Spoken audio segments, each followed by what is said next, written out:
You are listening to RudolfSteinerAudio.com.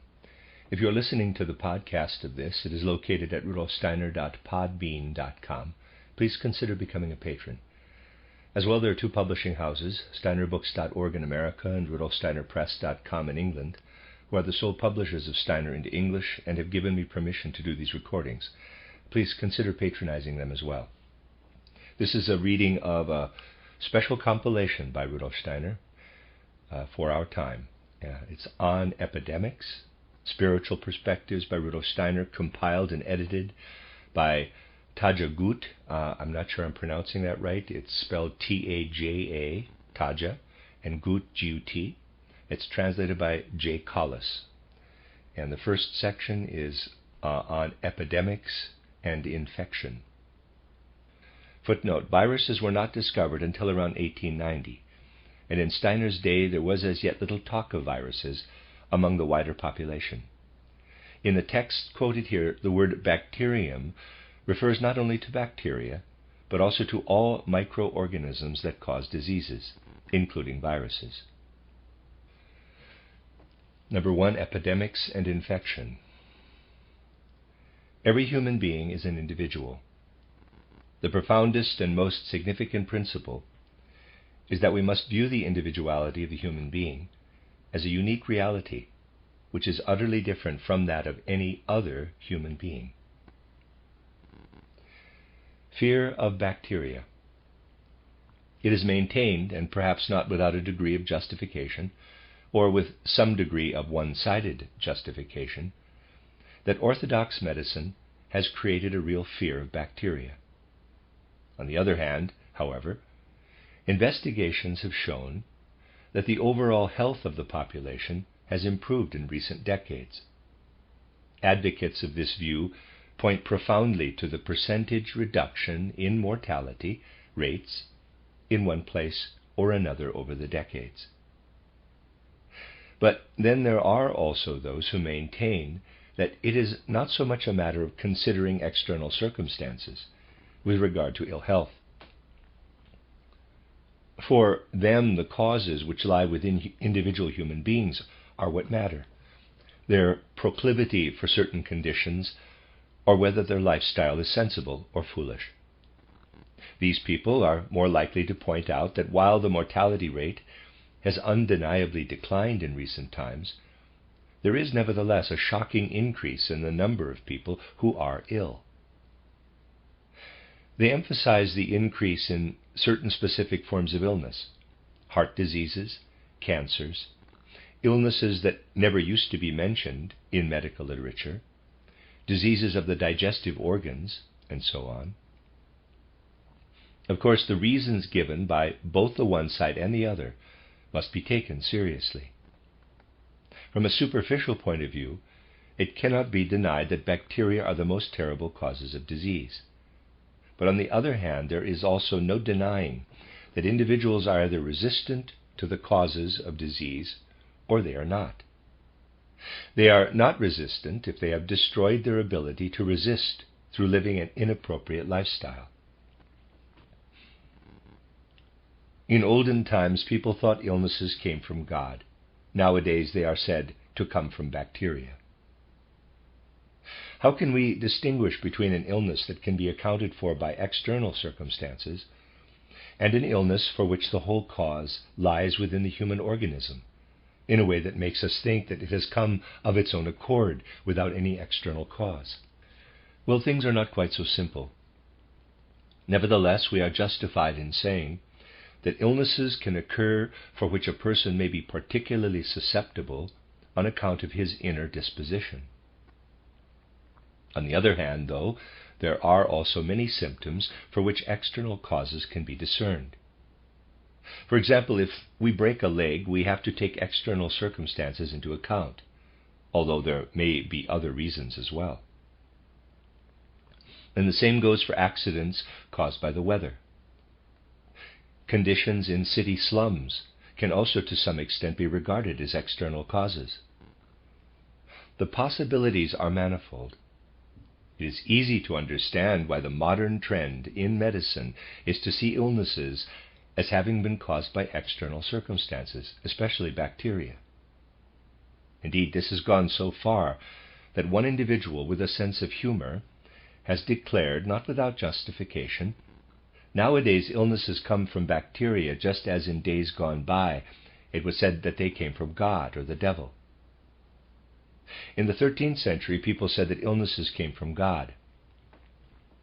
And in the 15th century, they said that they came from the devil. Later still, they thought that the humors were the cause.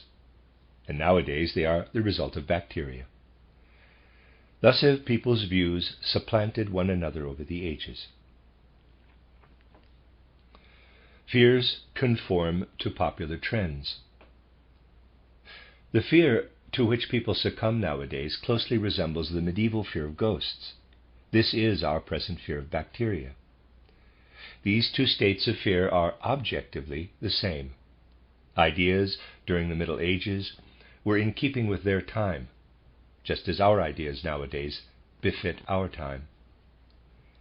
People in medieval times had some belief in the spiritual world, and so, of course, they had a fear of spiritual beings. In modern times, we no longer believe in the spiritual world, so our fear is directed toward physical beings, be they ever so small. Dependence on authority, dread of ghosts, and fear of bacteria. Whatever the age in which one lives, one must be especially skeptical in respect of the authority prevalent in that age. Without spiritual insight, one can make serious mistakes in this regard. This is especially the case in one particular field of human culture, namely in the field of materialistic medicine. Here we can see clearly how there is increasing dependence upon whatever those in authority consider to be the standard, so that far more dreadful things can result nowadays than were brought about by the much maligned authorities of the Middle Ages. We are in the midst of this already, and it will become ever more pronounced. When people mock the medieval belief in ghosts, one can but ask, quote, "Are things any different today?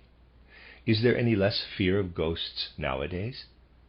Are not people afraid of many more ghosts now than they were then?"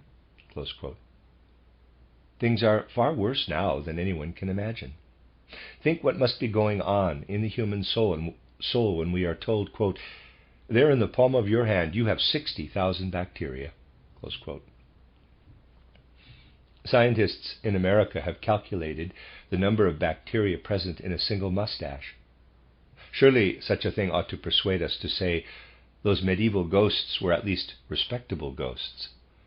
But today's bacterial ghosts are altogether too diminutive, too unsuitable to be regarded with such fear, especially as this fear is now only in its early stages. For it will lead to a dependence on authority in the field of health, which will be truly dire. Bacteria are mostly intensively nurtured by a materialistic mindset. Today we shall be dealing with the fact that bacteria can only become dangerous when they are nurtured and cherished. Bacteria are most intensively nurtured when human beings take nothing but materialistic thoughts with them upon entering into the state of sleep. The best way to nurture bacteria is to enter into sleep with nothing but materialistic ideas in mind.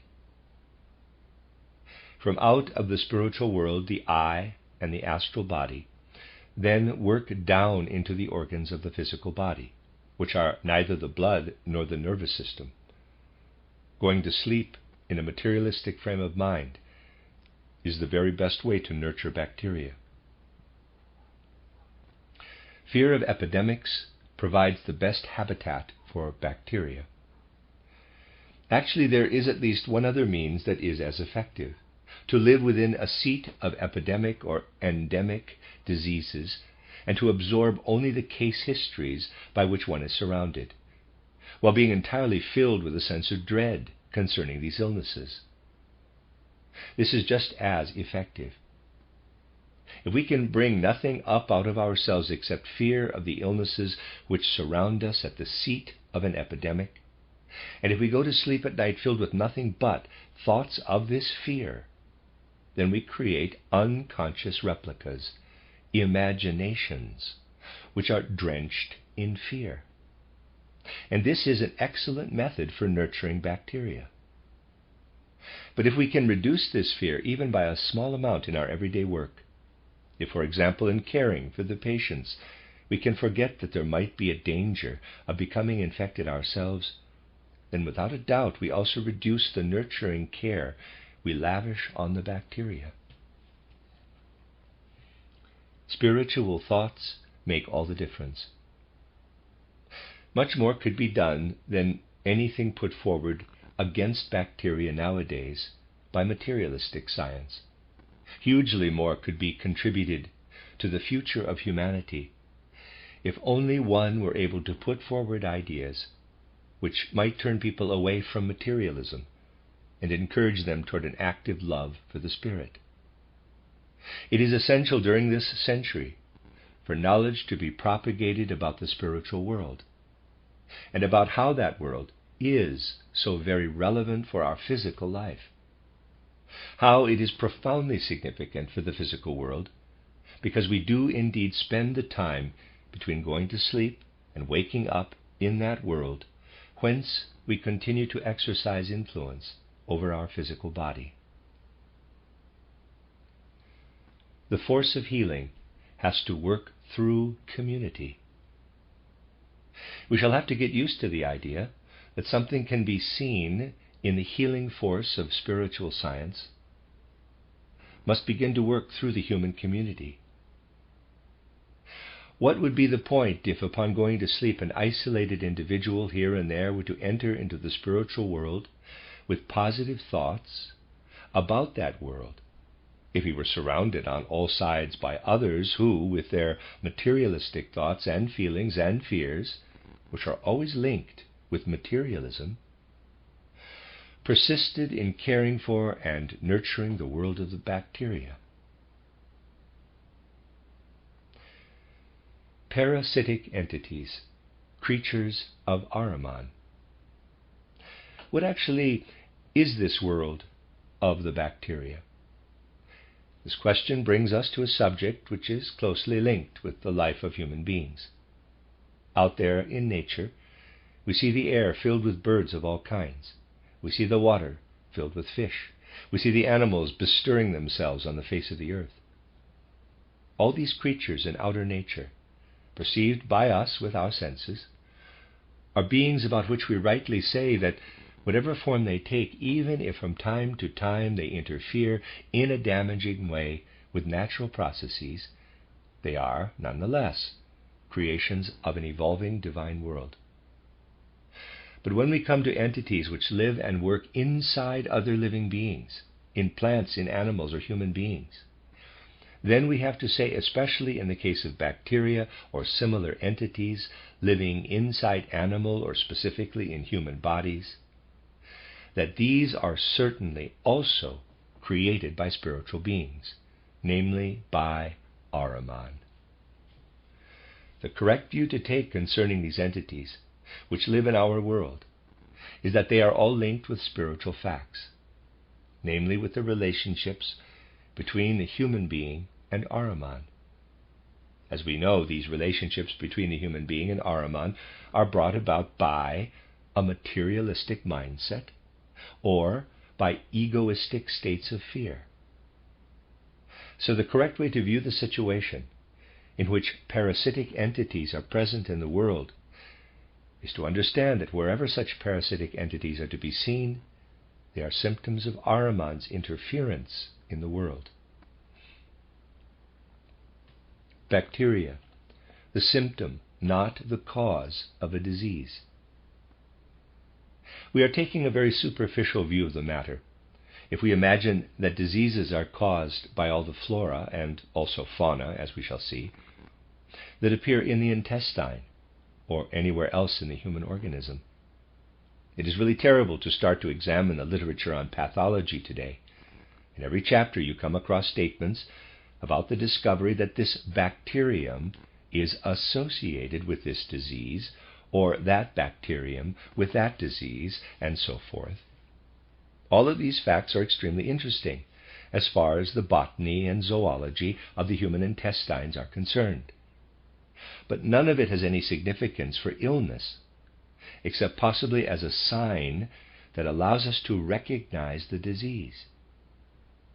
Because when one or the other form of disease is present, the human organism can be said to offer one or the other interesting little animal or plant a substrate upon which it can develop. It does not mean anything more than this. The growth of microscopic fauna and flora has very little to do with the actual disease, only indirectly, if at all. Directing attention to the habitat, not the bacteria. The presence of these interesting creatures tells us only that the habitat suits them, nothing more. We need to focus on studying this habitat. Of course, it can happen that the bacterial invasion provokes a well-prepared habitat to succumb to disease processes of its own accord. In reality, however, current bacteriological studies have nothing to do with the study of disease. Too much sleep predisposes toward epidemic illnesses. We have noticed the occurrence of so-called epidemic illnesses, which take hold of whole swaths of a population, and therefore also have social implications. The customary materialistic sciences study these epidemics with reference to the human organism, but they know nothing about the immensely important role that is played in connection with epidemics and the predisposition toward them by the abnormal conduct of human beings in connection with waking up and going to sleep. There is something which takes place in the organism when a human being is asleep, something which, if there is too much of it, thoroughly predisposes a person toward the so-called epidemic diseases. Individuals who, through sleeping too much, bring about processes in their organism that should not be there, because sleep ought not to interrupt waking life for such long periods, have an altogether different predisposition toward epidemic illnesses, and they also enter into an epidemic in an entirely different way. You can imagine the difficulty of explaining to people about the proper ratio between sleeping and waking. Nothing can be achieved by means of rules and regulations, analogous to stipulations regarding, for example, not sending one's children to school if they have scarlet fever. Of course, it is important to ensure that those who need to are able to sleep for 7 hours, while those who do not need so much may sleep for shorter periods, and so on. Nevertheless, matters that are so intimately bound up with the most personal aspects of human life do have very great social consequences. Fixing attention on the bacteria distracts us from the primary causes of disease. In recent times, the tendency has become ever more pronounced to disregard the actual causes and to look at surface occurrences. A phenomenon related to this superficiality is the fact that whenever we begin to read or hear a description of any type of illness, current medicine or pathology almost always informs us about what has invaded the human organism, about what kind of bacterium provokes the illness in question. It is terribly easy, of course, to repudiate any objections to the idea of lower organisms invading the body for the simple reason that it is no longer necessary first to prove that these lower organisms are present. Since distinct forms of microorganisms are indeed evident in different illnesses, the tendency to suggest a connection is quite understandable. But even on a superficial level, this view gives rise to an error that actually completely distracts us from the main issue. If bacteria appear in numbers in a certain part of the body in the course of an illness, they naturally provoke symptoms, as do any foreign bodies in the organism. As a result of the presence of these bacteria, all kinds of inflammations appear. But if we then attribute everything to the activity of the bacteria, directing our attention only to what the bacteria are doing, we are distracted from the true cause of the disease. Because any habitat that lower organisms find suitable for their own development within the human body is brought about by the primary causes. For once we need to pay attention to the domain of primary causes, confusing cause with effect. If someone's knowledge obliges him to maintain that the primary cause of an illness involving bacteria is something more profound than those bacteria, this does not mean that he is denying the presence of the bacteria. It is altogether different to point out that the bacteria are present and that they arise due to the illness, rather than maintaining that the bacteria are the primary cause. Let us imagine looking at a landscape full of beautiful, well-cared-for cattle. I might then ask, quote, why are these particular living conditions present in this region? Close quote. And I might answer, quote, these conditions are brought about by these beautiful cattle. Close quote. In saying this, I would be declaring that the living conditions in the region result from the arrival of the cattle which have multiplied here. But I would not say such a thing, would I? I would look for the primary causes, the diligence and understanding of the country folk, and this would explain why these beautiful cattle are flourishing on this land. I would be making a superficial statement if I were to say only, quote, it is nice here, it is a good place to live, because these beautiful cattle have arrived here. Close quote. Primary and secondary causes. If we survey modern allopathic medicine, we invariably find that it tends to evaluate patients with a view to the concomitant phenomena described by the bacterial theory of infection. This diverts our attention to a secondary issue. As a mere aid to recognition, the natural history of bacteria would be extremely useful. We can indeed learn a lot from the type of bacterium that is present, because a certain type always appears under the influence of a very specific primary cause. There is always plenty of opportunity to see this connection. But there is a tendency to mistake a secondary factor for the primary cause, as when, for example, we look at the extent to which the bacteria affect human organs, instead of the extent to which the human organism can become a habitat for bacteria. Such a tendency appears not only in allopathic medical theories concerning bacteria, but also in that whole way of thinking. Consequently, this tendency causes damage that I need not elucidate, since many of you have noticed it yourselves. Bacteria are everywhere, but they thrive where there is a source of infection. We have a constant interchange of life-giving air when we breathe in and death-bringing air when we breathe out.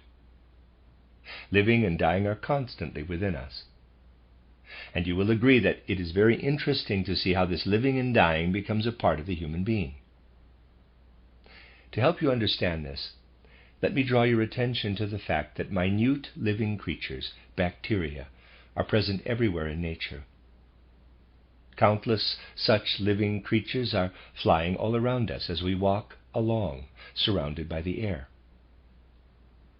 A muscle taken from an animal is full of countless tiny living creatures, and these tiny living creatures have the characteristic of multiplying hugely.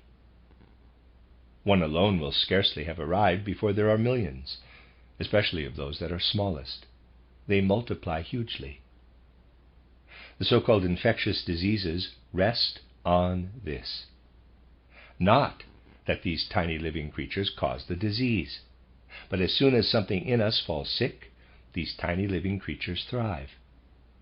Like plants growing on manure, These minute living creatures thrive within us in organs that are sick. They like being there.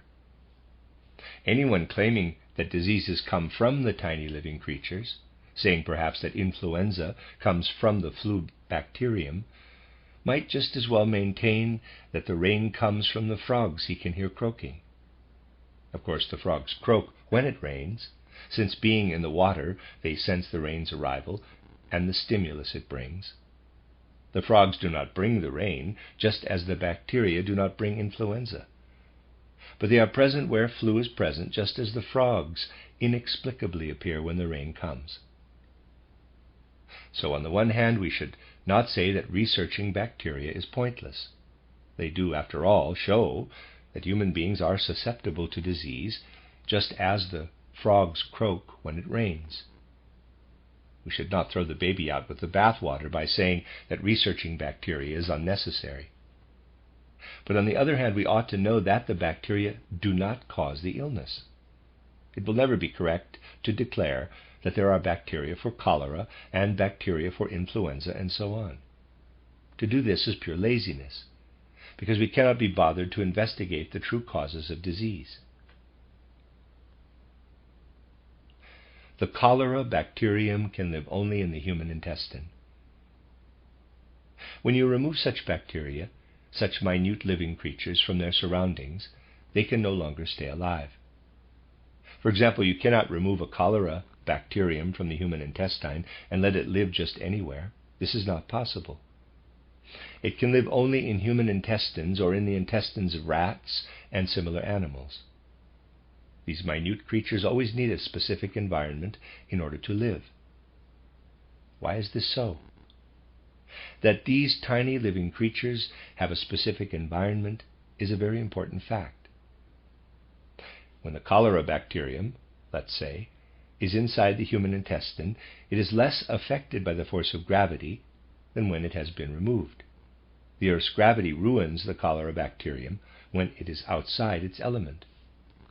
So the cholera bacterium has to live inside the intestine of the human being. All bacteria have to live where they are protected from the earth. But what does it mean to be protected from the earth? It means that something other than the earth can have an effect on them. The fact is that the moon has an effect on all these living creatures. It may seem strange that the moonlight, which shines upon the earth now in one way and now in another, should have an effect on all these living creatures. But the fact is that it does. These living creatures have to be protected from the earth so that they can give themselves up to the cosmos, to the great universe, and chiefly to the influence of the moon. Too much protein increases susceptibility to infectious diseases. Human as well as animal bodies need not only the protein-generating forces they carry within themselves, for every living body does generate protein, but also the protein generated quite independently by plants. The human body does, of course, also absorb animal protein. But regarding this protein, science has recently perpetrated a rather foolish mistake. About 20 years ago, we were taught that the human body needed to take in at least 120 grams of protein every day in order to remain healthy. So the rules of nutrition everywhere stipulated which foods ought to be eaten in order to ensure the necessary intake of protein. Yes, people believed 120 grams to be necessary. Today, science has backtracked very thoroughly about this. It is now known that eating too much protein not only does not serve to bring about good health, but does in fact directly make us ill, because most of the protein taken into the human intestine putrefies there. So eating 120 grams of protein every day causes the intestine to be filled with something like bad eggs, and this pollutes the content of the intestine dreadfully, as poisons are exuded, which are then absorbed by the body. There they bring about what in later life comes to be recognized as arterial sclerosis, for most arterial sclerosis is caused by eating too much protein. And they also make us very susceptible to all kinds of disease. The less protein we eat, while always remembering that a certain amount is necessary, the greater is our resistance to infectious disease. Those who eat large amounts of protein succumb more easily to infectious diseases such as diphtheria and smallpox than do those who eat less. It is rather strange that science should now be telling us that 20 to 50 grams of protein are needed and not 120 grams, that this smaller amount is sufficient for our daily needs. What a rapid turnaround in 2 decades. So you see how skeptical we should be when we are told that such and such has been scientifically proven. Looking for information about something, we might happen to read in a 20-year-old encyclopedia that we need to eat 120 grams of protein. And then in a later edition we discover that more than 20 to 50 grams will make us ill. That's how things are with regard to scientific facts. What is true or false varies with the edition of the encyclopedia we happen to be consulting. Pain inflicted on animals in the past is re-embodied as parasitic causes of disease. Spiritual research tells us that all pain and all death inflicted by human beings on animals returns and rises up again, not through reincarnation, but because pain and suffering have been inflicted on the animals. The animals on which pain has been inflicted do not come alive again in the same form, but the pain they have felt does return. It returns in a way that balances out the pain suffered by the animals, so that to every pain its opposite feeling is added. This pain, this suffering, this death are seeds sown by human beings. They return and cause the opposite feeling to be added to every pain in the future. Here is a concrete example. When the Earth comes to be replaced by Jupiter, the animals will no longer appear in their present form, but their pain and suffering will reawaken the powers which were sensitive to pain. They will live in human beings as parasitic creatures. And through what those people feel and sense, the balance will be created for the pain. This is the spiritual truth of the matter told objectively. It is the unvarnished truth, even though today it makes us feel uncomfortable. Human beings will suffer this, and the animals will experience the balancing out of their pain in a feeling of comfort. This is indeed already happening, slowly and gradually, even in the present course of the Earth's existence, strange though this may sound. Why are animals being tortured by entities which are neither animals nor plants, but something in between? Entities which enjoy making human beings suffer, namely bacteria and similar creatures. Human beings have brought this destiny upon themselves in earlier incarnations by inflicting suffering and death on the animals. Even if a creature does not appear again in the same form, nonetheless, it feels the balancing out of pain and suffering which the human beings then have to experience. So whatever takes place by way of suffering and pain is not without consequences. There can be no suffering, no pain, and no death, which does not bring into being something which will rise up again later. The trash of civilization as germs of disease. As you walk along a city street, where your soul is presented with all kinds of hideous things in shop windows and on advertising displays, this has a gruesome effect on you. Materialistic science has no idea how many sources of disease lurk in these hideous things. Bacteria are thought to be the only causes of disease, so people do not realize how both bad and good health are drawn into the body via the soul.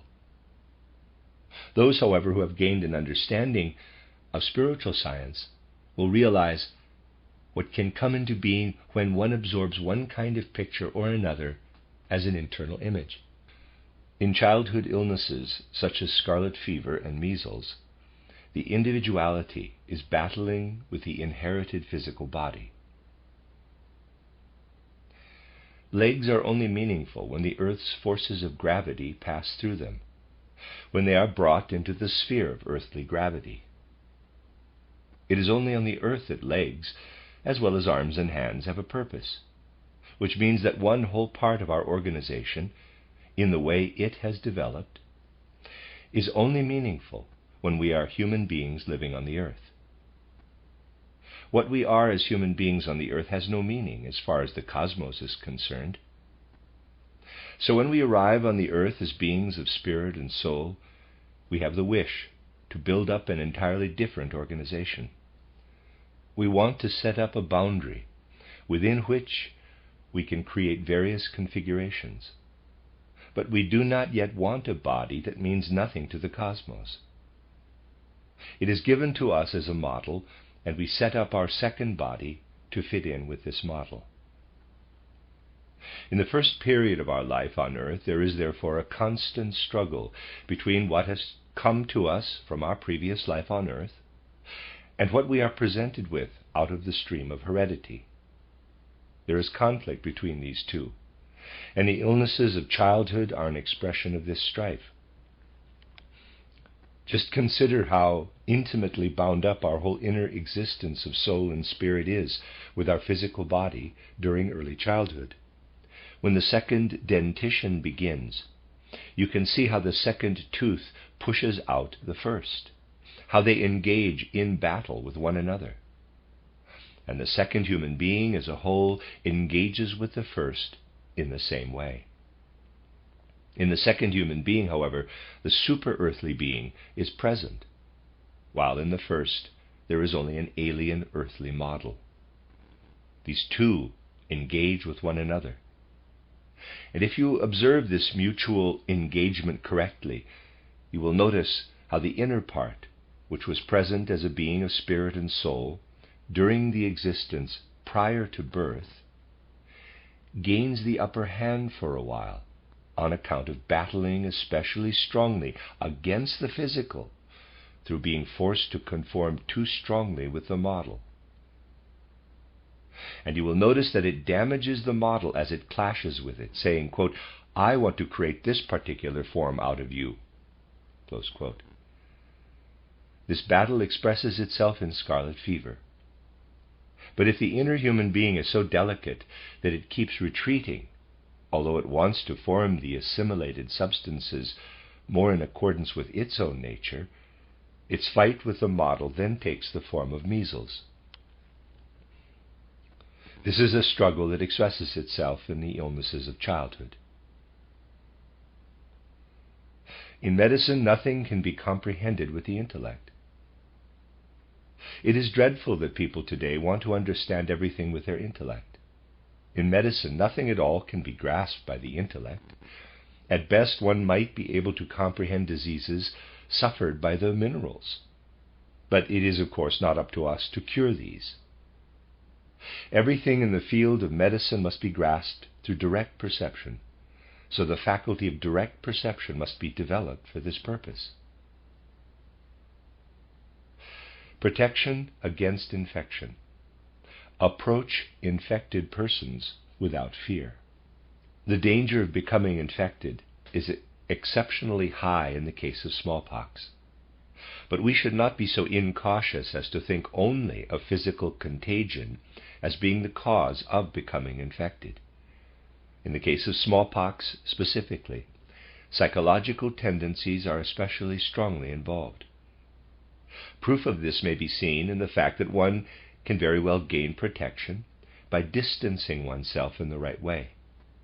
I can vouch for this personally, for when I was 22 years old, never mind the circumstances, I was tutoring a pupil whose mother, who had smallpox, lay in the same room, separated from us only by a screen. I did nothing about this and continued with the lessons until the mother had recovered. Actually, I rather enjoyed it because I wanted to see whether one could protect oneself by regarding the person with smallpox entirely objectively, like a stone or a bush, toward which one has neither feelings of fear nor any other kind of psychological emotion, but which one simply accepts as an objective fact. and that found that one can indeed protect oneself in high measure against contracting the disease. It stands to reason, therefore, that psychological factors can also play a large part in causing one to become infected. Altogether, I have never been afraid of putting myself in a situation which might involve becoming infected, and I have never been infected, nor have I contracted an infectious illness. On account of this, I have also been able to confirm that a strong awareness of an illness can in itself become the cause of catching it through the intervention of the astral body. Do not be fanatical in the matter of vaccination.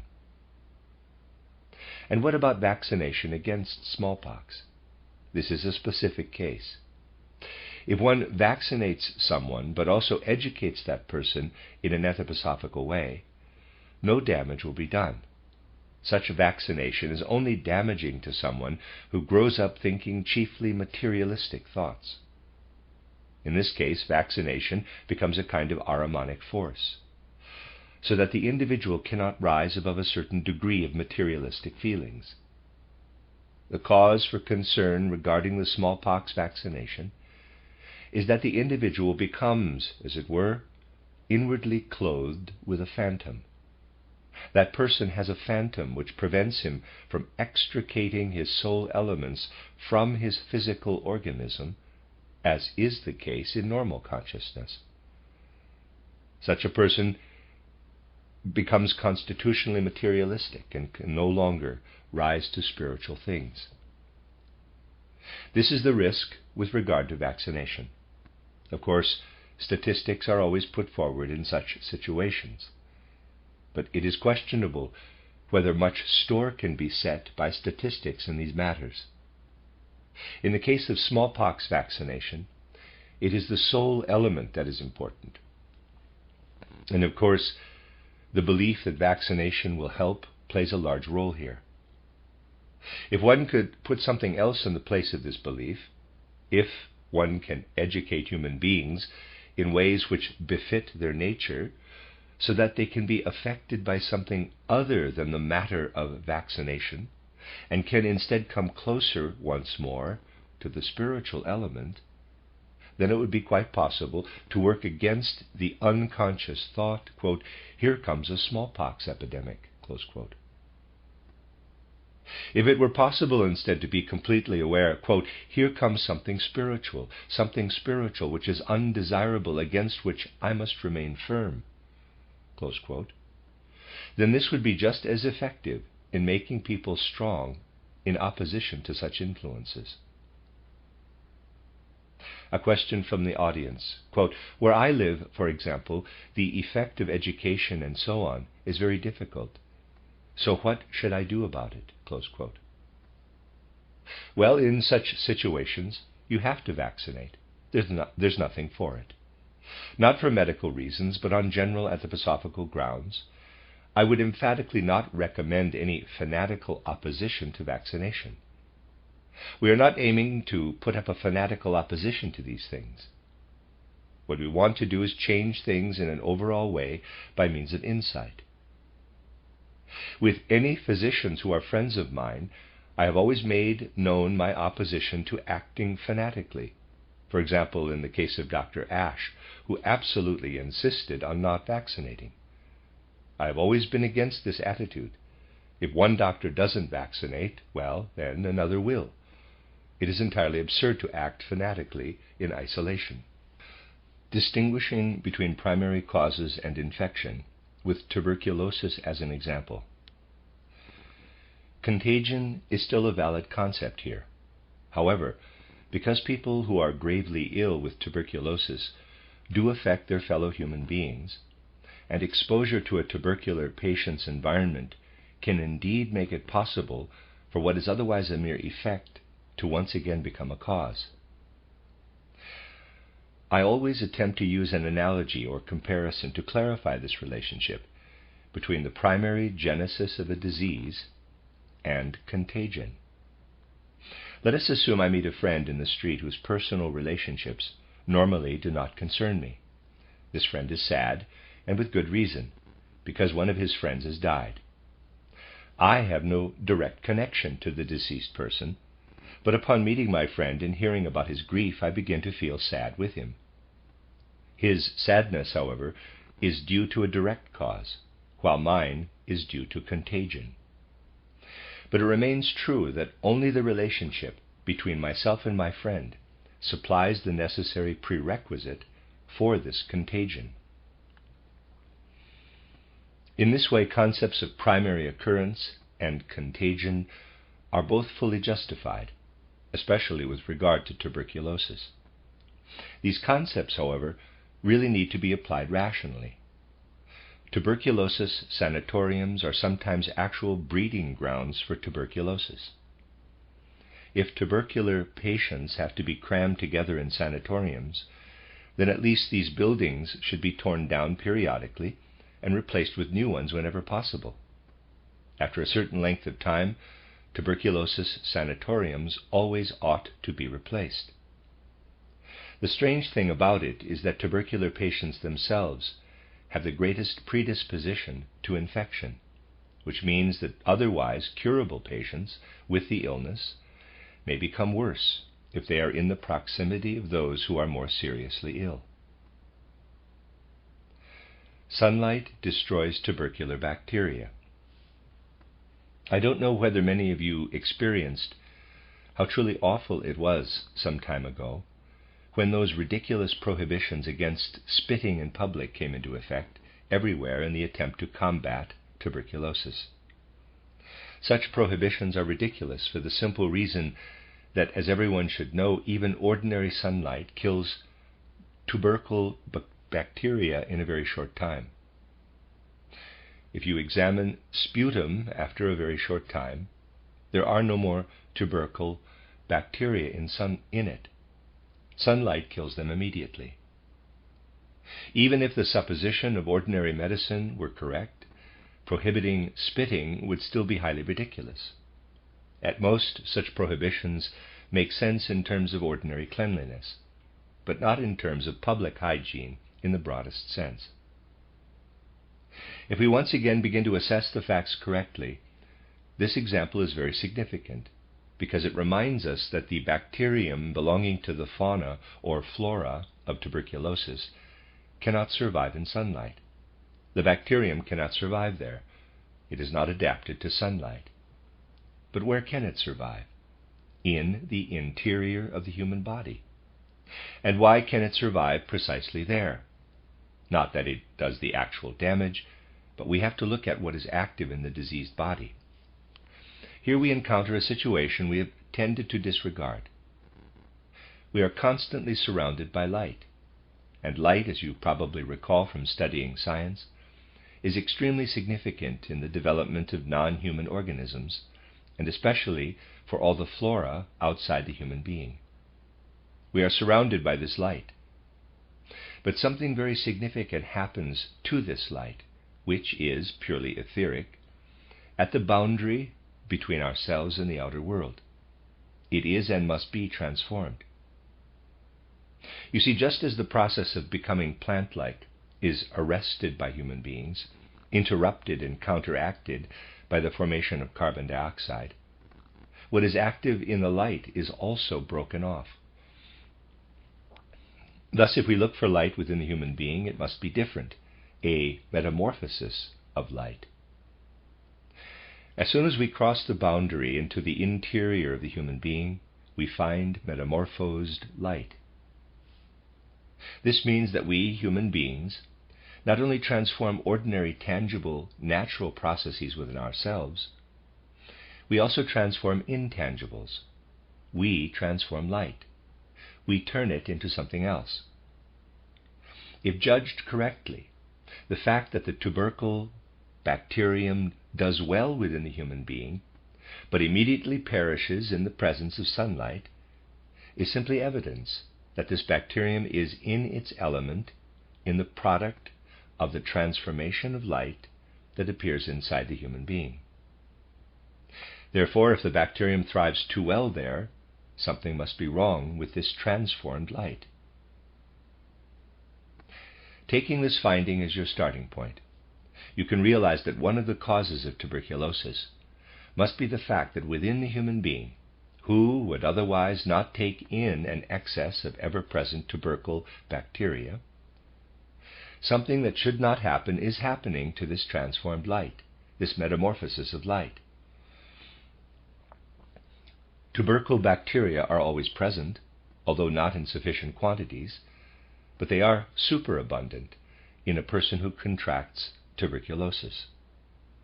Tubercle bacteria would not be present to such an extent if something abnormal were not taking place with regard to the process of transforming sunlight. I can present these ideas only as points of view, of course, but you will be overwhelmed by the empirical confirmation that you will encounter. If a sufficient number of dissertations and treatises are written on this subject, it will not be difficult to discover that what happens when an individual becomes a suitable breeding ground for tubercle bacteria is due either to that person's reduced ability to take in sunlight, or to a lifestyle that does not allow him or her to get enough sunlight, so that the appropriate balance does not exist between the sunlight entering the person and the light metamorphosing process. As a result, the person in question has to draw down reserves from internal metamorphosed light. The fact of infection plays no part in the healing process. You see, those who want to learn about syphilis as an outer phenomenon, for example, will certainly be concerned with finding out to what extent contagion, or at least some semblance of contagion, is necessary in each case in order for syphilis to appear. Continuing in this vein eventually severs pathology from therapy. Pardon me if I use a somewhat crude comparison, but contagion is no more important in syphilis than the fact that in order to get a lump on the head, the person in question must be hit by a stone or something else that delivers the blow. If this did not happen, no lump will develop. This is true enough. But enumerating the details does not result in a description that is productive for the healing process. The social significance of bricks or the like falling on someone's head may be great, but with regard to studying the organism in order to arrive at a successful treatment, it does not have the slightest significance. We must study the human organism by looking for things that can play a role in therapy.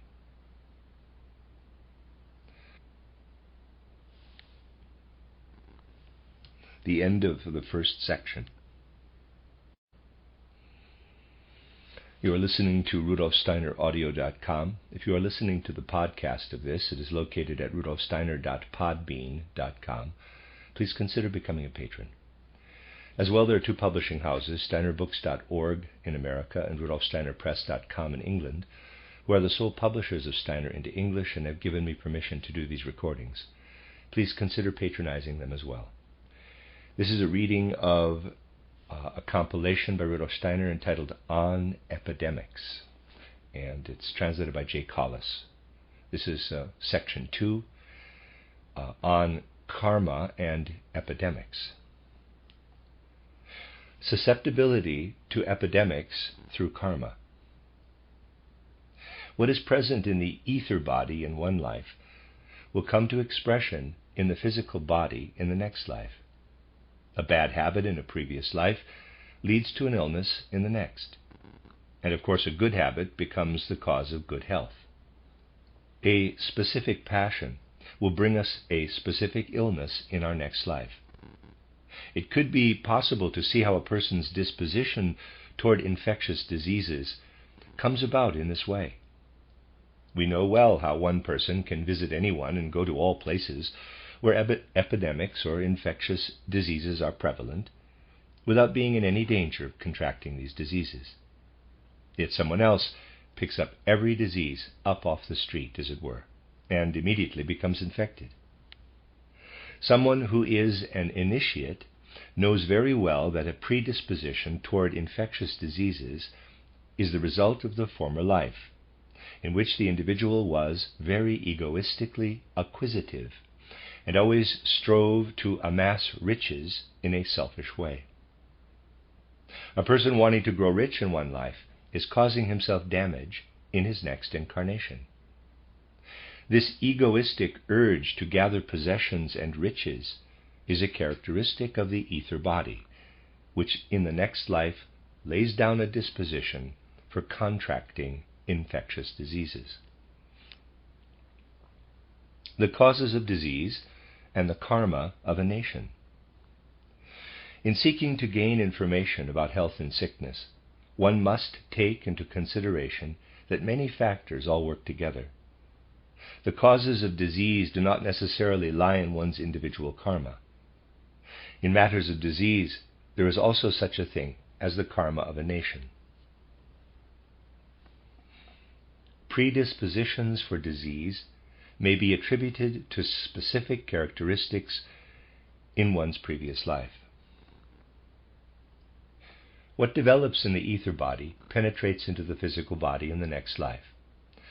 So, not only do good inclinations and characteristics and efficient habits have the effect of making the physical body healthy in the next life, but also inefficient characteristics, bad habits, and depraved inclinations come to expression in a sick organism.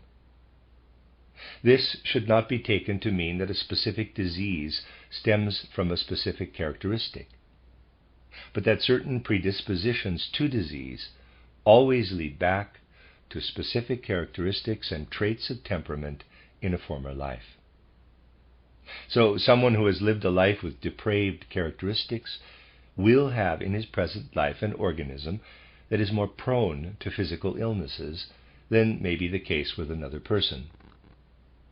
An individual who was equipped with healthy characteristics and a sound temperament will be reborn in a body that can be exposed to every kind of epidemic without becoming infected, and vice versa. So you see how happenings in the world are linked in a complicated manner with the law of cause and effect. Genuine and illusory causes of illness. People often maintain that in days gone by, the crassest superstitions were believed. Truly startling examples are cited of the methods used to heal one disease or another. And the use of certain terms is thought especially reprehensible, terms which in the past meant something that has long since been forgotten, but which are nevertheless still used today, although they are no longer understood. So now we say indignantly, quote, "There were times when every illness was ascribed either to God or to the devil," close quote. But this is not as inappropriate as it seems. The fact of the matter is that we no longer know about the whole complex of views contained in the concepts of God or the devil. Perhaps an example will clarify this. Suppose one person says to another, quote, "I've just been in a room which was full of flies, but someone told me that this was perfectly natural, and I believe him, since the room was very dirty, which makes it possible for the flies to survive there. It's easy to accept that the dirt is assumed to be the reason for the presence of the flies, and I believe him when he says that the flies will disappear when the room is thoroughly cleaned." Close quote. But then someone else comes along and puts forward another reason for the presence of the flies, and that is that the room has long been inhabited by an exceedingly idle housewife. I'm sure you can see how utterly superstitious this is, as though idleness were some kind of personage who only needed to wave a hand for the flies to come in. The more reasonable of the two explanations is definitely that the presence of so much dirt is what has attracted the flies. In another context, this is very much like declaring that someone has fallen ill because he has been given an infection by some kind of bacterium, and he will be well again when the bacteria have been driven out. So why on earth do some people go on about there being a more deep-seated spiritual reason? All you need to do is chase away the bacteria. It is no more superstitious to talk about the spiritual cause of an illness while recognizing all the other causes then it is to explain the presence of the flies being caused by an exceedingly idle housewife. There is no need to have an argument about getting rid of the flies by cleaning up. The point is not to argue with one another, but to learn to understand one another and listen carefully to what each has to say. This must be thoroughly taken into account when someone quite rightly talks of the more obvious direct causes of an illness, as well as of those that are more distant. An objective anthroposophist will not insist that idleness only needs to wave her hand in order to invite the flies to enter the room. He will know perfectly well that other physical circumstances must also be taken into consideration. But at the same time, he knows that everything which finds expression in the physical world also has a spiritual background, and that in order to heal humanity, this spiritual background must be taken into consideration as well. Those who wish to take part in the argument need to be reminded that the spiritual causes must not always be given the same interpretation and cannot necessarily be counteracted in the same way as the ordinary physical causes. And one should also not think that taking a stand against the spiritual causes exempts us from pressing forward against the physical causes. If one were to act in this way, one could allow the room to remain dirty while only doing battle with the idleness of the housewife. Thorough investigation of an illness must include a consideration of karma. In their considerations about an illness, people today are very much inclined to consider only the most obvious causes. A basic tenor of today's worldview is to follow the most convenient route. The most convenient method in respect of what causes an illness is to look only at the most obvious causes, and those most inclined to do this are indeed often the patients themselves.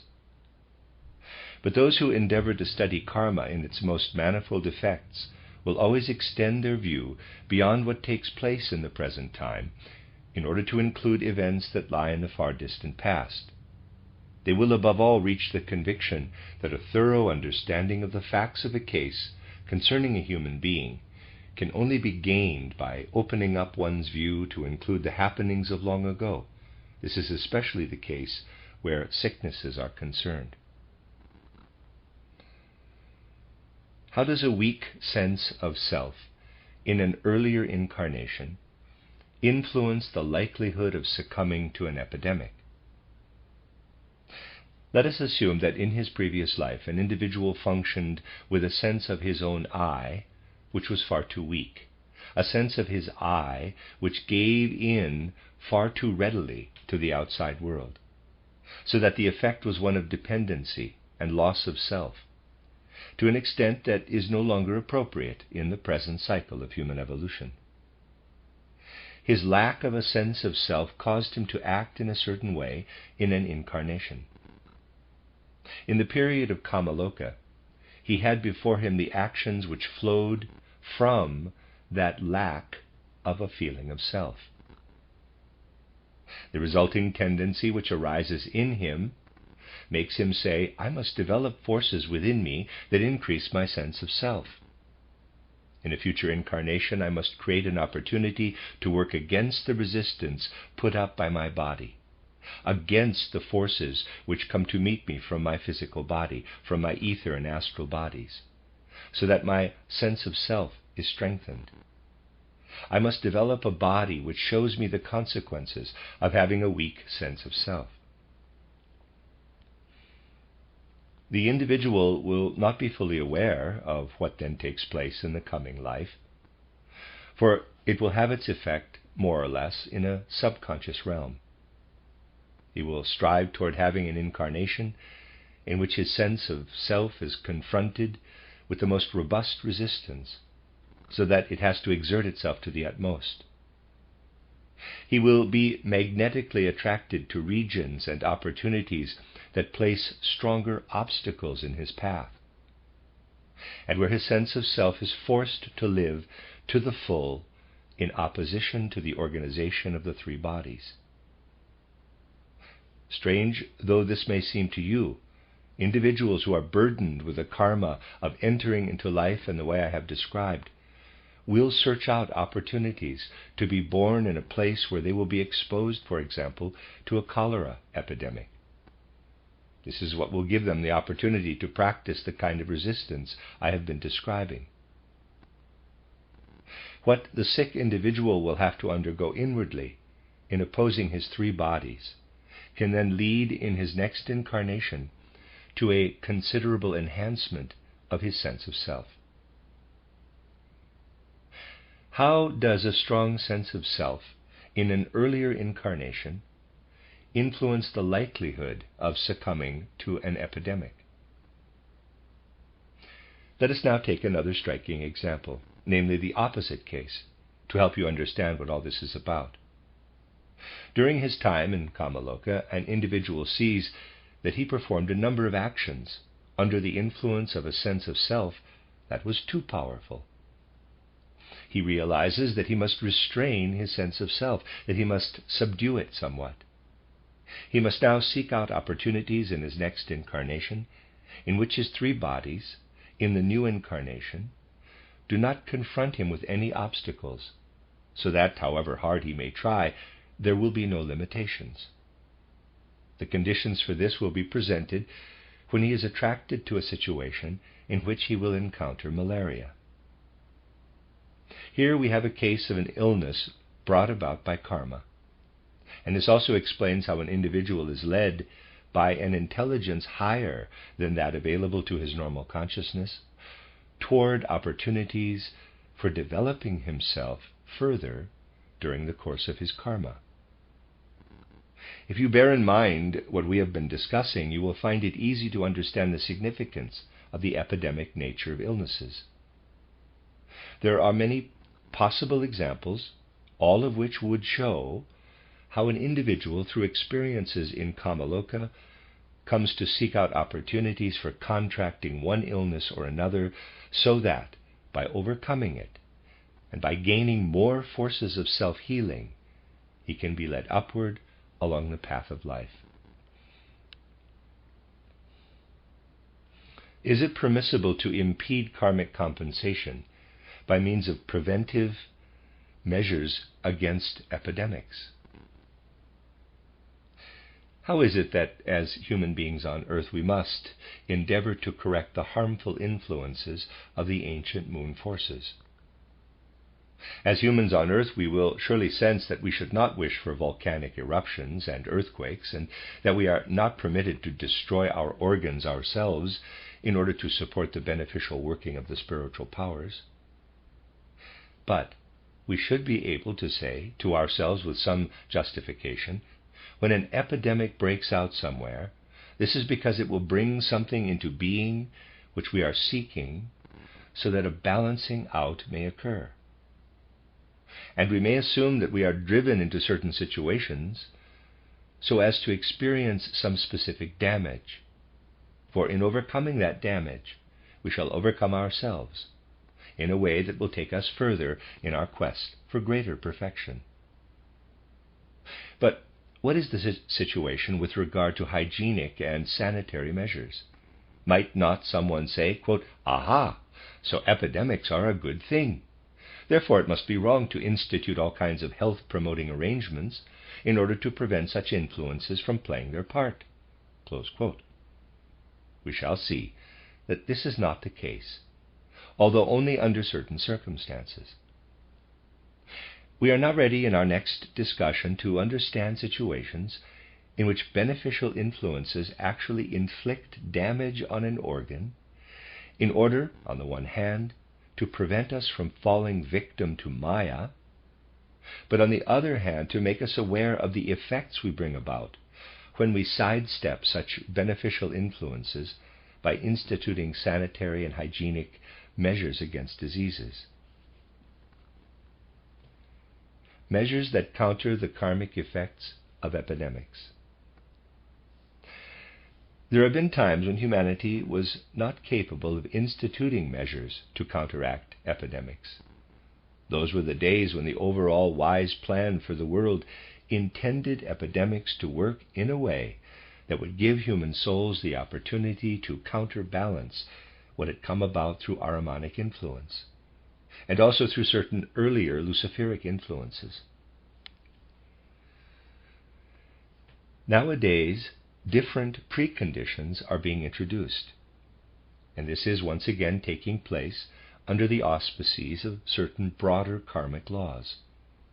So obviously we should not consider these questions in a superficial way. How does this agree with our statement that if an individual seeks an opportunity to become infected during an epidemic, this is a necessary way of countering a cause stemming from a previous incarnation? Do we then have the right to institute hygienic and other measures against this? This is a profound question, and we shall have to gather the right information before replying to it. We must understand that where the Luciferic and the Ahrimanic principles work either in concert or in opposition to one another, whether simultaneously or over longer periods of time, certain complications arise in human life. These complications occur in all kinds of situations and in numerous ways, so that no two cases will be the same. However, in studying human life, we shall be able to find our way as follows. In endeavoring to discover how Lucifer and Ahriman work together in a specific case, we shall always find a thread of continuity which clarifies the connection. We must, however, distinguish clearly between what is internal and what is external. Nowadays we have to differentiate between what lives in the intellectual soul and what lives in the ether body as an effect of the intellectual soul. We must observe the process by means of which karma is accomplished, but we must at the same time understand that we can also work on the inner being by means of appropriate karmic influences in a way that will enable the inner being to prepare for a different karmic compensation in the future. Creating a spiritual counterbalance when institutionalized health measures interfere with karmic effects. Let us suppose that out of a lack of charity toward humanity, quite a number of individuals were tempted to absorb infectious substances in order to succumb to an epidemic. And let us, in addition, suppose that we were in a position to do something against the epidemic. In such a case, we would protect the external physical body from giving expression to a lack of charity, but we would not have removed the inner tendency toward such lack of charity. But then, let us imagine that in removing the organic basis for a lack of charity, we also commit ourselves to removing the tendency toward a lack of charity in the soul. The organic basis for a lack of charity is killed in the external bodily sense by vaccination against smallpox. The following is made clear by this, as has been researched by spiritual science. Smallpox developed during a cultural period when there was a general tendency toward a greater degree of egoism, of uncharitableness. This helps us to understand how vaccination came into being in our age. But we can also understand that a kind of aversion against vaccination has also arisen among the best minds of our period. This corresponds with something internal. It is the external expression of something internal. So if on the one hand we destroy the physical organization, we could say that we also have the duty, as a countermeasure, to transform that individual's materialistic character by means of a suitable spiritual education. This would constitute the necessary countermeasure, without which we would have performed only half the task. We would merely have succeeded in bringing about the necessity for the individual in question to produce the countermeasure himself in a subsequent incarnation. In destroying the susceptibility to smallpox, we have taken only the external aspect of the karmic effect into account. If we institute health measures, on the one hand, we must feel it our duty, on the other hand, to give those whose physical organization we have transformed something for their soul. Vaccination will do no damage to people so long as they subsequently receive a spiritually oriented education. Health measures called for by the great laws of human karma. This brings us to an important law in human evolution, which results in there always being a balance between an external and an internal aspect, so that when paying attention to the one, we must not leave the other out of account. This gives us a glimpse of a very important interdependency without even having arrived yet at our discussion of the question, quote, what is the relationship between health and karma? Close quote. Let us suppose that by instituting health measures of some kind, we render impossible certain causes, certain circumstances needed by an individual in connection with his karma. Let us imagine that we succeed in combating certain specific agents of disease. We have already shown that the taking of such measures does not lie within the choice of humanity.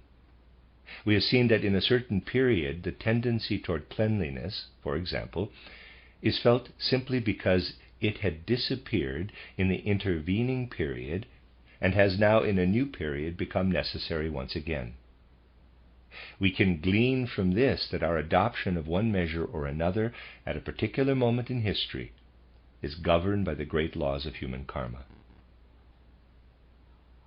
The connection between physical well-being and psychological wretchedness. Consider a situation in which a number of individuals feel impelled by their karmic entanglements to seek out certain influences which would provide a balancing out of karma for them.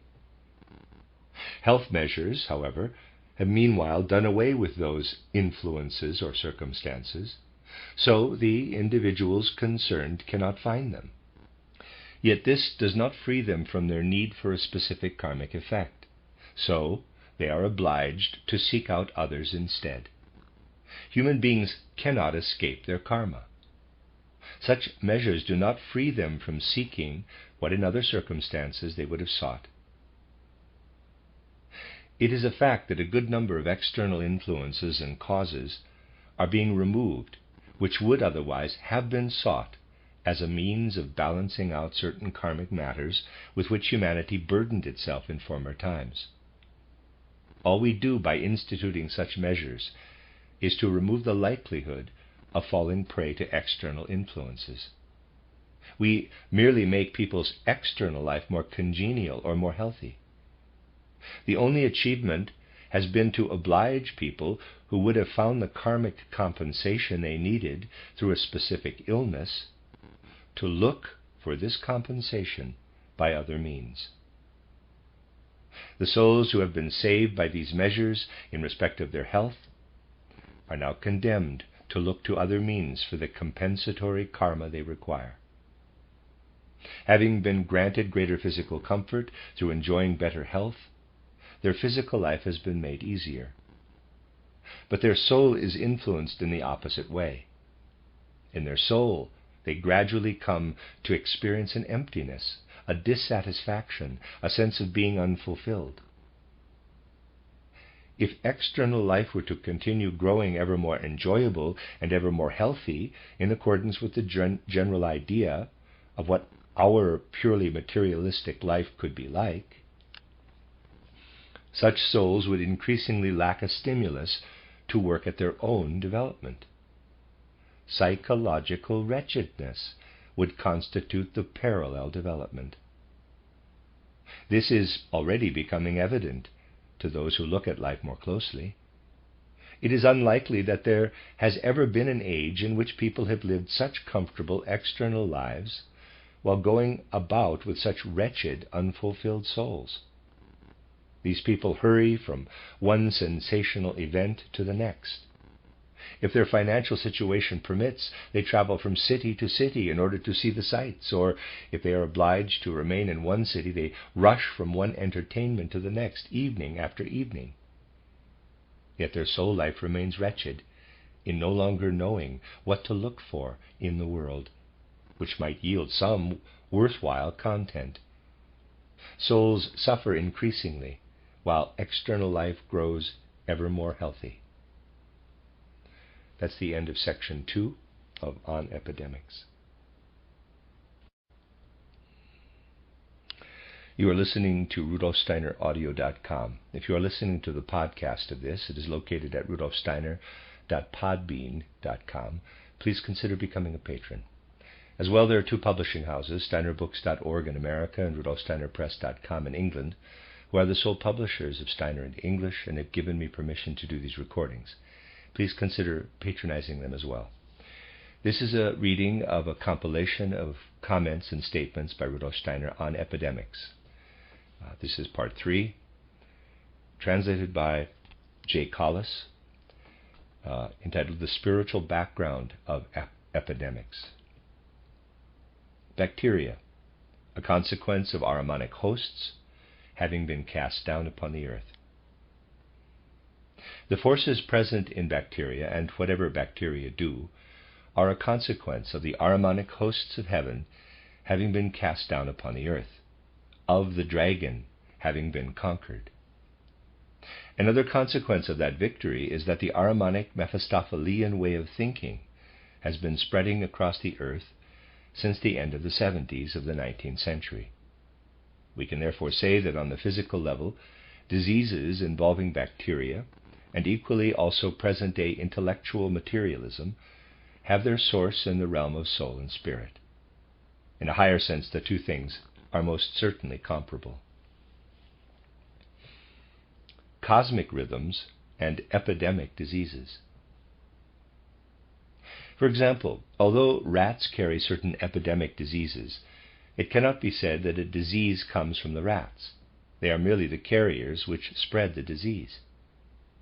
Similarly, in reality, bacteria have nothing to do with all that goes to make up the disease as such.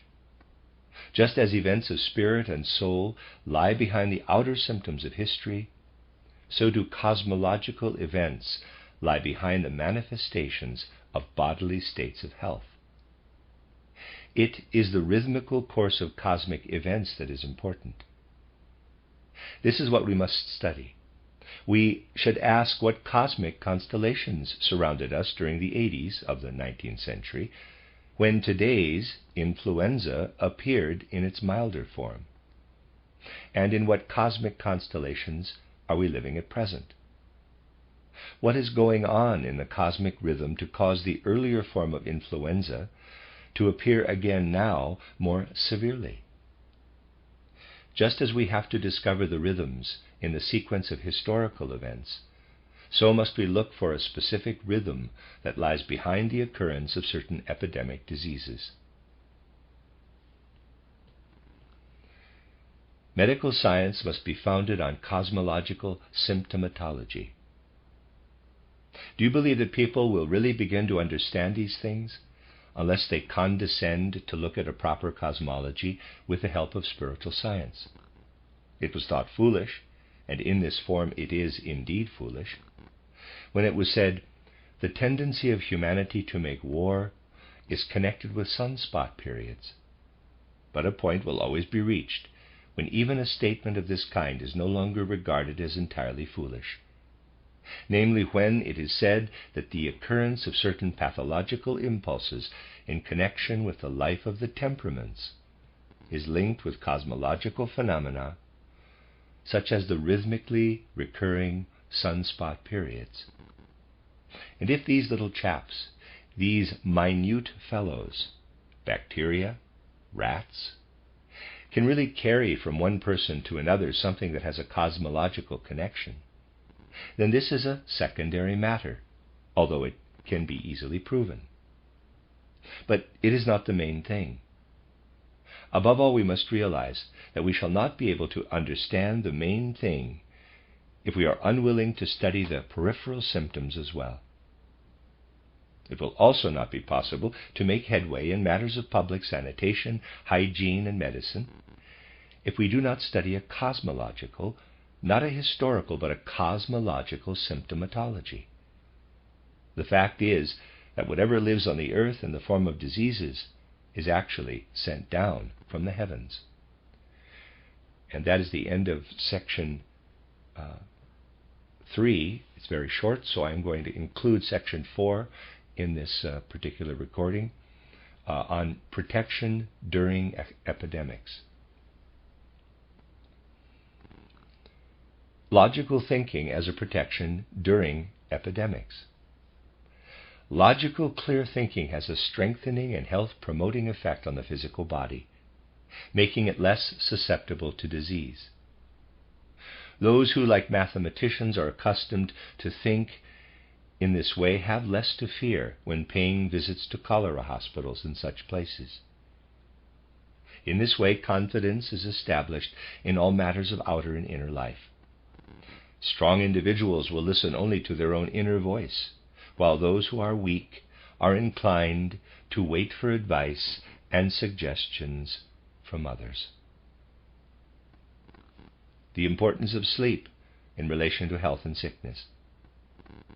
There is in our physical body something which is strengthened and invigorated by what our soul absorbs from the spiritual world while we are asleep, by what rays into it from out of the spiritual world.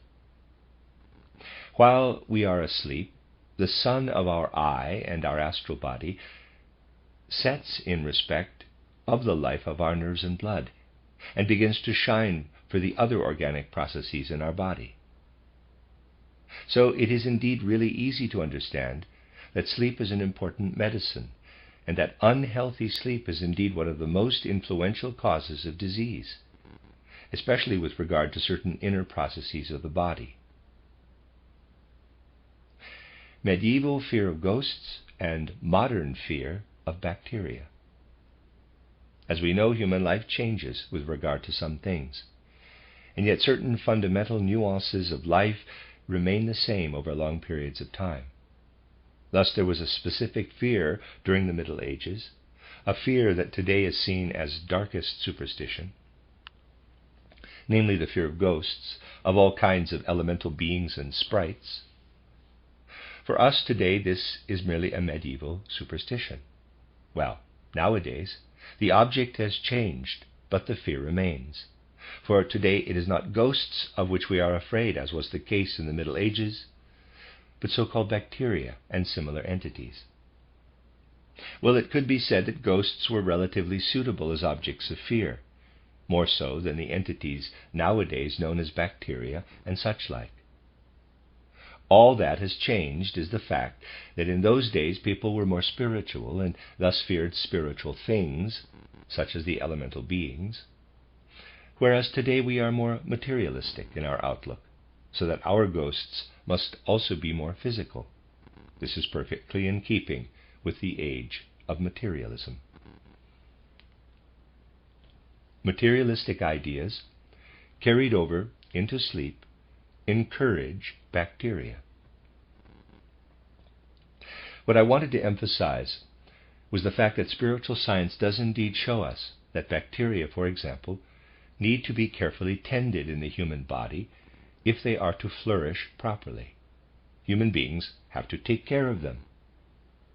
Of course, anyone today will point out how foolish it would be to take care of bacteria, to fatten them up and ensure their multiplication in numbers. However, it is not a question of having principles, whatever they may be, but of being able to see the matter in its proper perspective.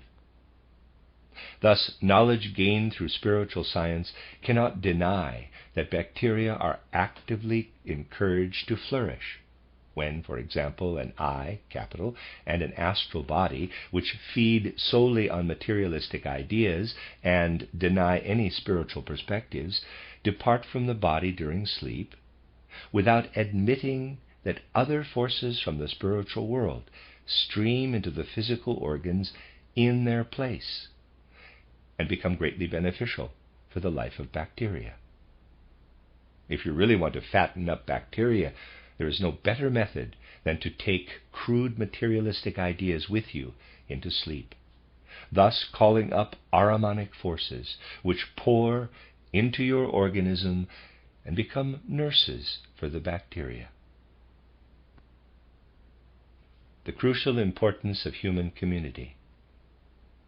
In order to form a correct view of such a situation, we must realize that as soon as we turn our attention to the life of the spirit, it will be necessary to consider what is meant by the idea of human community.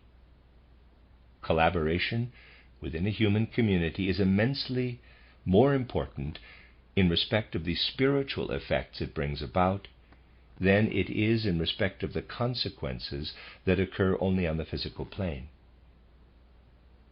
One might imagine that the best thing a person could do in order to prevent any bacteria from causing damage to his body would be to use the practice of going to sleep while thinking spiritual thoughts as a medicine. If this could be clinically proven, it might even be possible for the most hard-boiled materialists in the future to have the doctor prescribe spiritual ideas for them. Perhaps such a thing could even serve to promote spiritual life as such. But no, things are not as simple as that. In matters of the spirit, it is the importance of community life that immediately gains enormous significance. It has to be said that a single individual may not be helped at all by cultivating such spiritual ideas if those all around him foster bacteria through the use of materialistic ideas. For in this realm, each individual fosters on behalf of all the others. This is the important aspect about which we must be clear. As I have already said, one cannot sufficiently emphasize the fact that spiritual science as such cannot, on the basis of one individual alone, fruitfully fulfill the task it is supposed to fulfill for humanity.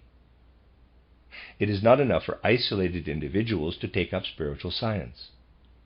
Spiritual science must wait patiently until it becomes a determining element of culture through entering into the hearts and souls of many individuals. Only then will we be shown what it can mean for human beings. Imaginations of fear strengthen the Ahrimanic forces, which are inimical to human beings. There is, though, something else that has an equally strong effect on the Ahrimanic beings, which can be observed in bacteria. The difference between Ahrimanic beings and others is easily demonstrated even externally. All around us we see nature with its creatures. Those which live outside in nature have been granted their life by the progressive, good, and wise creators. But those which take up residence inside other organisms and flourish there are either of a luciferic or an Ahrimanic type. All entities of a parasitic kind are either luciferic or Ahrimanic in origin, and this makes it easy for us to distinguish them in nature. There is then something else which is extraordinarily useful for these Ahrimanic entities which live as parasites inside the human body. Imagine being surrounded by an epidemic. In such a situation, one individual, of course, assists another, so that the nature of human community and everything connected with it grows immensely strong, although karmic connections can bring it about that someone who might seem least likely to succumb to the epidemic does indeed succumb. Yet in general it is true, and we should not permit ourselves to be duped by appearances, that when one is surrounded by others who have succumbed or are dying, and when one has taken in these images before entering into sleep, while having nothing but egoistic fear, then the imagination which arises out of these images and then lives in the soul during sleep becomes imbued with an egoistic fear which brings it about that harmful forces enter into the body. It is the imaginations of fear that provide the forces which nurture the Ahrimanic enemies of human beings. If a magnanimous way of thinking begins to unfold so that egoistic fear recedes, if loving assistance begins to work amongst the people so that they enter into sleep not with imaginations of fear, but with all that is generated by the giving of loving assistance, then this causes damage to humanity's Ahrimanic enemies. Much on earth depends on the spiritual life we take with us into sleep. There is no justification in maintaining that nothing connected with the life of the Spirit need be a matter of concern to us while we live on the earth. In fact, a great deal on earth depends upon the kind of spiritual life we take with us into sleep. What we take with us into sleep makes our soul either a good or a bad tool for all that rays into the organs of our body from the spiritual world. These tools are not derived from the soul life of our daytime consciousness, but from the physical and chemical functions that take place underneath the threshold of consciousness. It is not a matter of how the nerves and the blood work, but of how the circulation functions in the organs, the physical and chemical effects, which are not those of plant or mineral life, but rather of the spiritual forces which ray in from the spiritual world during sleep. That is why it is important to take into our life of sleep our spiritual knowledge and the frame of mind which emanates from that spiritual knowledge. The content of spiritual science makes us stronger. Once the world comes to realize the full significance of what spiritual science can accomplish here, there will be a gradual decline in the importance attached to all those lovely, and I do not mean this ironically but entirely seriously, theories about infectious diseases and such like, which are nowadays looked upon in a very one-sided way. Rather than examining the manner in which the bacteria enter into our organism, much more attention will be paid to the strength we have gained in our soul and our spirit with which to resist these infestations. There will be no external medicine which will lend our human nature the necessary strength. The medicine which will strengthen us will come from the spirit and the soul through the health-giving content of spiritual science. The effect of light on parasitic entities. Let us take the case of a patient whom we place in a situation where excessive amounts of light are at work, so that he is surrounded by light which fills the air around him. We could express this by saying that the patient is in a region from which we have sent away the earthly influences and placed him instead under the influence of forces from outside the earth. Strong sunshine is filled with something which the earth no longer needs, which the earth repels.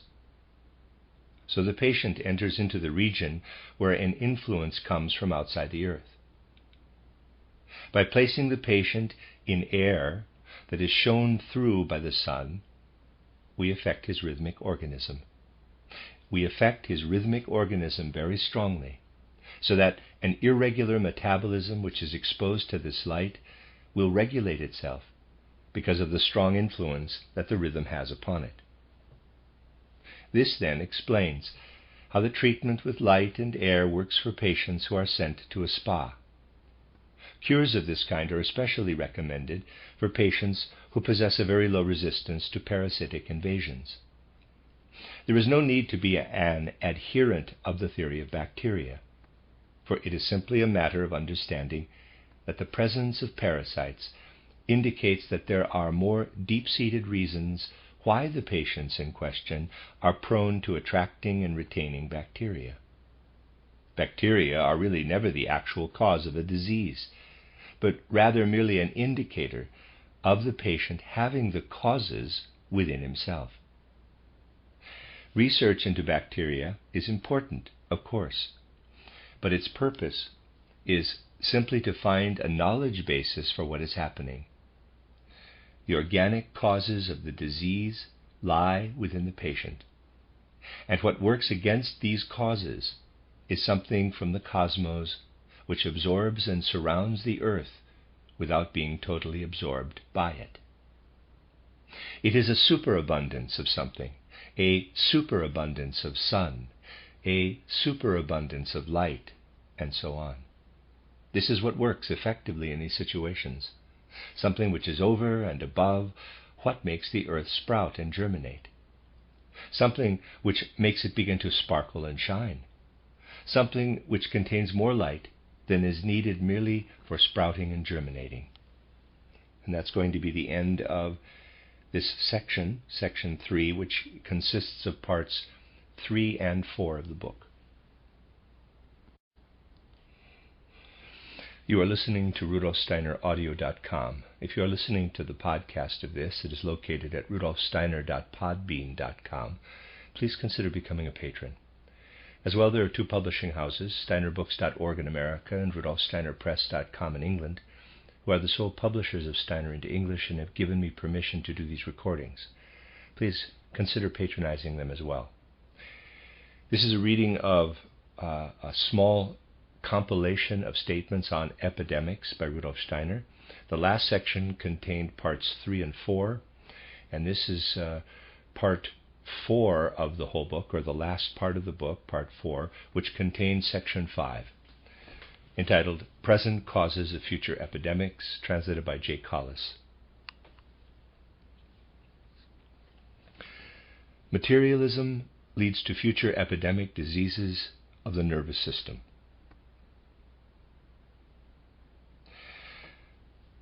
Whatever we dump onto the astral plane today will appear on the physical plane tomorrow. What we sow on the astral plane we will reap on earth in future times. This indicates that we are today harvesting the fruits of the narrow-minded, materialistic mentality sown on the astral plane by our predecessors.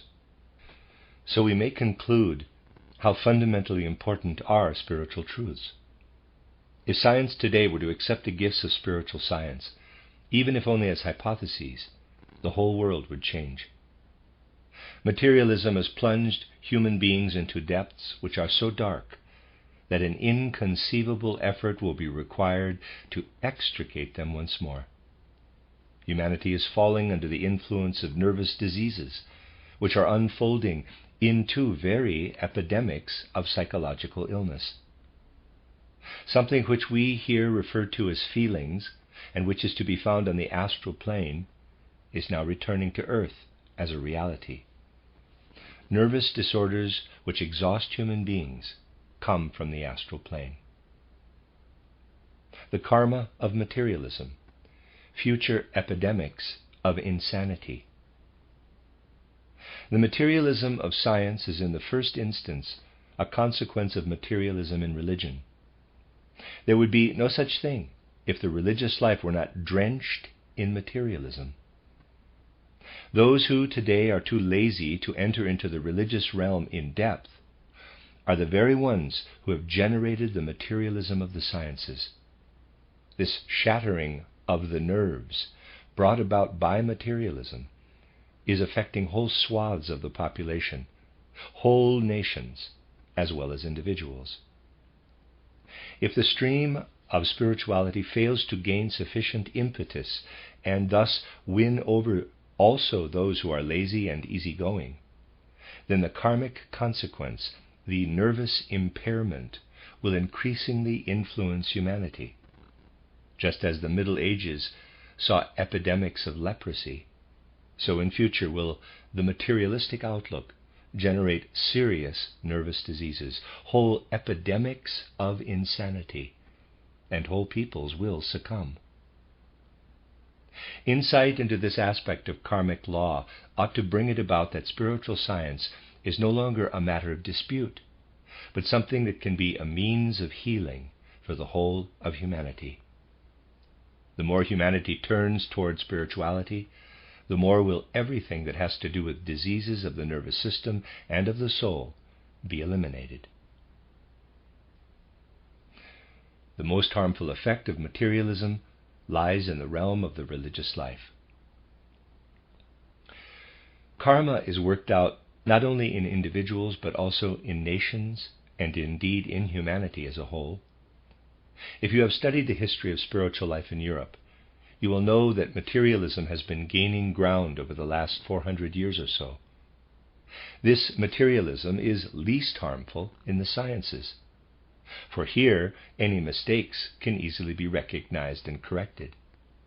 Its effects are far more damaging in practical life, where everything is viewed from the angle of material interests. Never, however, would materialism have gained so much ground in practical life if human beings had not had a predisposition for it. But materialism is at its most damaging in the realm of the religious life, that is, in the churches. The church has for years been making its way toward materialism. Why is this?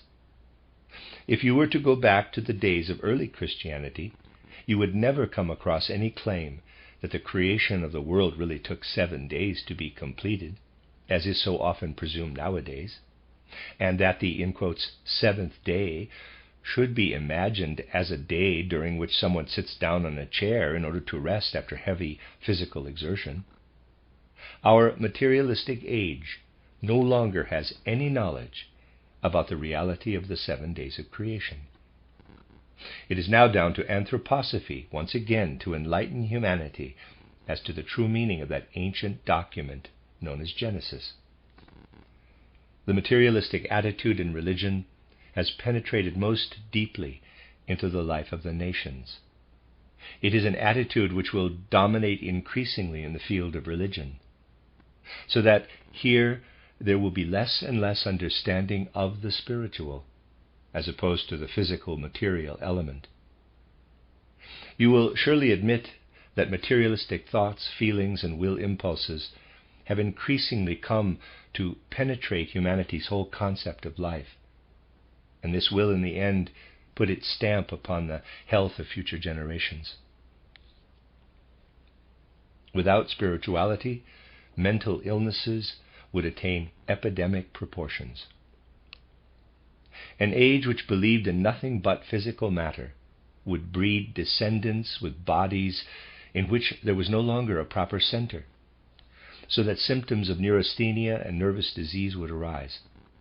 This would spread more and more rapidly if materialism were to remain the chief worldview in future. Someone who has spiritual insight can tell you exactly what would arise if materialism were not to be met with a counterweight in the shape of a firm view of the spirit. Mental illnesses would take on epidemic proportions, and even at birth children would show signs of nervousness and suffer from fits of trembling.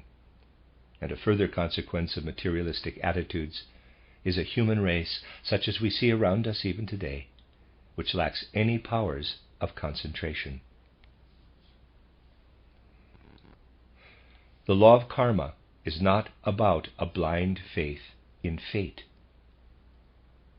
So you see that when thinking more deeply about the law of karma, one cannot regard the individual only as a solitary being, but must also see him as he is situated within the law of karma, as a part of the community as a whole.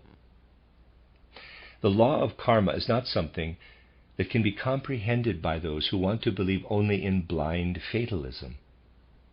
To see the law of karma in this way is a complete and utter misunderstanding. Yet it is not unusual to come across people who do subscribe to this error. One such person might say, quote, "I know that I cannot do anything about this, for it is my karma, and I have to live with it."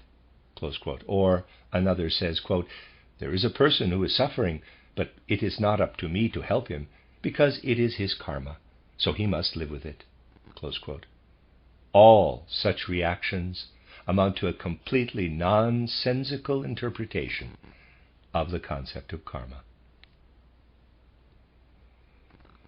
Every kind of feeling brings about a change in the structure of the physical body. Something comes down from the higher worlds and takes possession of our physical body when we depart from it at night. some forms of astral substantiality, which created or participated in creating it, as well as the ether body, take hold of it once more. But they now find that it differs from how it was when they first provided us with it. We have been rummaging about in our physical body with our astral body and our eye, and the spiritual beings from the higher regions of the universe now find effects in it that are not compatible with their higher spirituality. Effects that have arisen because of what we have been doing in it by means of our astrality and our eye during daytime. It is impossible to have thoughts or feelings that do not have an effect right down into the physical body. No anatomist can prove this, but every kind of feeling we have brings about certain changes in the structure of the physical body, and this is what those higher beings find when they enter into us once again at night. Untruthfulness generates phantoms. Everything in the human soul that has to do with lying, with slander, with hypocrisy, generates effects that are of special significance in what they do to the physical body. Seen from a materialistic point of view, lying, slander, and hypocrisy are thought to have only those effects which can be observed externally. But this is not the case. Extremely subtle effects reach right down into the physical body, although these cannot be detected even with microscopic instruments. So when the soul departs in sleep, these effects remain in the physical body and are found there by the spiritual beings. The experiences of soul which generate these effects are not only the coarser ones, such as lying, slander, and hypocrisy.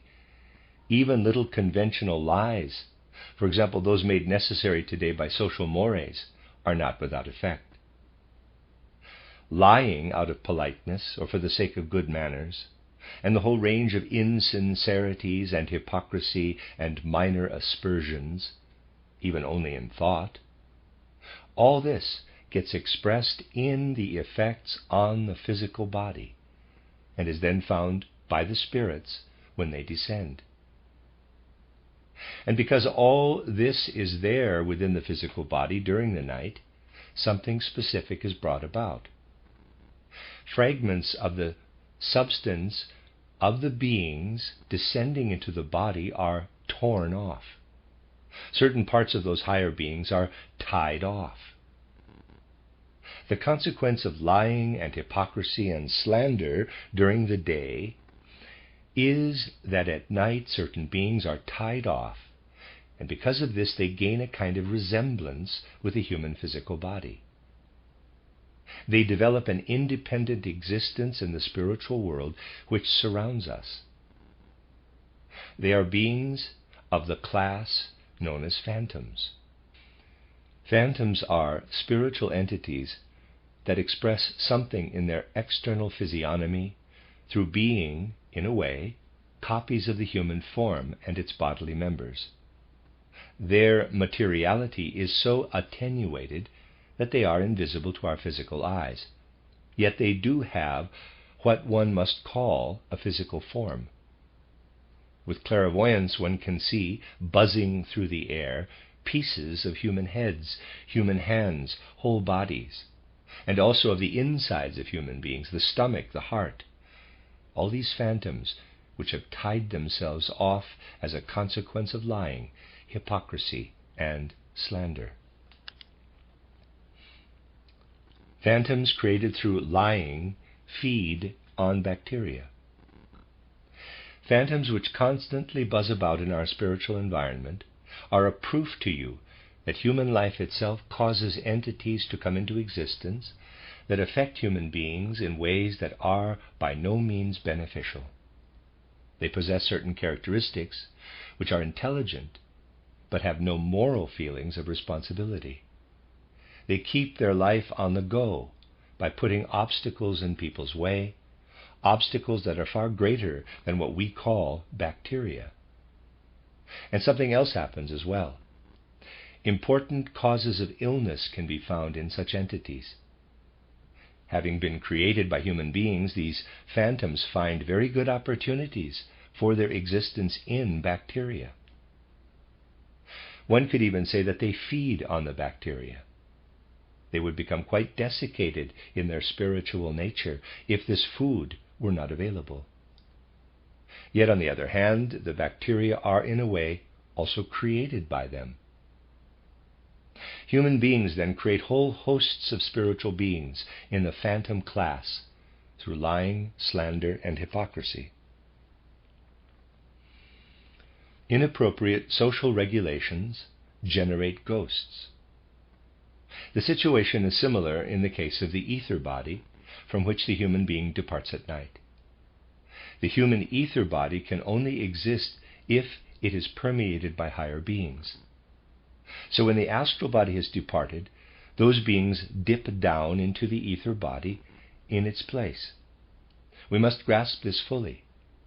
If we do, we shall understand why it is that effects are brought about in our ether body by certain processes in our soul life, effects that remain during the night and cause entities to be tied off from the beings that descend into it. The soul processes that generate these entities are processes that come about when the life of the human community is regulated by what we might term unsuitable laws, inappropriate regulations. Many things brought about through inappropriate regulations, which the soul experiences as being wrong in social intercourse, lead to after effects in the ether body during the night, effects which cause the entities we call ghosts to be tied off. This is the second type of entity among those which are created by the human being. Defective advice and prejudices generate demons. We must also take into consideration the fact that the reverse is also valid. That which departs during the night, the astral body, is organized in such a way that it is dependent on being encased in the nervous system. So it too has to be cared for by higher worlds in that higher guardian spirits have to unite with it. And from these spirits too, something can be tied off as the result of specific soul processes which are caused by the effect on the human being of what we might term, quote, giving defective advice, close quote. Forcing false advice on someone, developing baseless prejudices, persuading others not through agreement, but by inflicting convictions upon them which one holds fanatically oneself. When the interpersonal relationship between individuals is like this, then an effect remains in the astral body during the night that ties off from the higher beings certain entities that belong to the class known as demons. They are generated as described when individuals interact with one another, not with an attitude of tolerance, which says, quote, I will say what I think, but if the other person disagrees, that is his affair, close quote. But rather with an attitude which says, quote, if you don't share my opinion, then you're a fool, close quote. When one soul interacts with another in this way, demons are generated superabundantly. Thus, human life itself really does generate spiritual entities which then populate the spiritual world. All these entities, phantoms, ghosts, and demons, conversely also affect human beings. When some prejudice or foolish fad appears on the scene on an epidemic scale, this is caused by the demons created by human beings, all of which impede the straight line of progress. Human beings are forever encircled by entities they themselves have created. Everything we think, feel, and sense is at work all around us. We must realize that greater, more significant consequences arise from anything we think, feel, and sense than from the firing of a shot.